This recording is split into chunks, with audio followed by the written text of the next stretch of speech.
welcome back to my YouTube channel. I'm Desa Madayani from 6D class. So today's video is about freedom to learn, or FTL.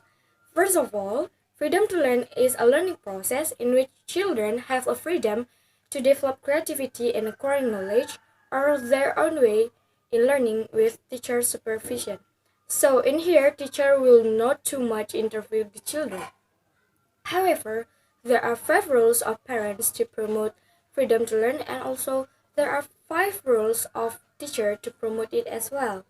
So the first parents' rule to promote a freedom to learn is parents must let the children to learn by themselves with their own way, such as by exploring all things around them. So it means that children learn while they are playing. The second one, parents must give time for children to explore and to play without expecting any kinds of serious things, because they will do it later on when they grow up as teenager. And the third one, parents must be a good facilitator that can provide a good situation and also condition that can support children in learning as comfortable as possible.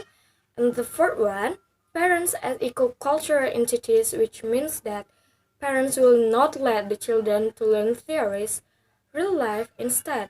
So parents will lead them to learn about language, culture, and also life goals. And the last one, parents must be a good supporter and motivator for their children to make them more confident and also comfortable to speak or communicate with their parents or the others.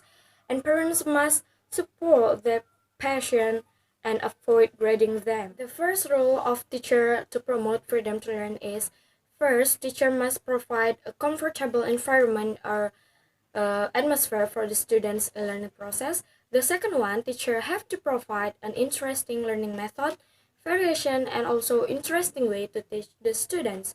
The third one, teacher must pay attention on the way children think critically and also the way they take the risks. The fourth one, as a controller, teacher manage a time and also schedule of the learning process and also control the students' behavior when they show too much bad behavior. And the last one, teachers facilitate the students with interesting and good media which support the learning process. It is important for children to have a freedom to learn because all the learning process are belong to the children. So they create it, they do it, and they will get the result. While the teacher only controls their behavior, facilitate, and monitor them. This freedom will lead the children to learn naturally without any kinds of pressure. So by giving them a freedom to learn, it means that teachers and parents give them a chance to recognize all things around them, observe things with their curiosity, and then come out with a new idea, perceptions, or concepts. So students experience a certain problem or situation in which they will link it to the situation that they might face in the real life later on. And they also could develop their own critical thinking and also creativity in learning with teacher supervision. Please remember this, teacher and parents might not interfere and also limit students' creativity in learning because they will train their own independence, creativity, critical thinking, and problem-solving skill by learning freely without being forced. That might create a fear and inhibit their learning process. There are 5 goals of freedom to learn. The first one, to enhance students' learning achievement. The second one, to provide some access of educational opportunities. The third one, to foster an effective use of technology. The fourth one, to empower parents to be involved to the children's education. And the last one, to support innovative school practice. Next, we move to the example of activity of freedom to learn. It will about animal for 7th grade students, and the activity is guessing picture.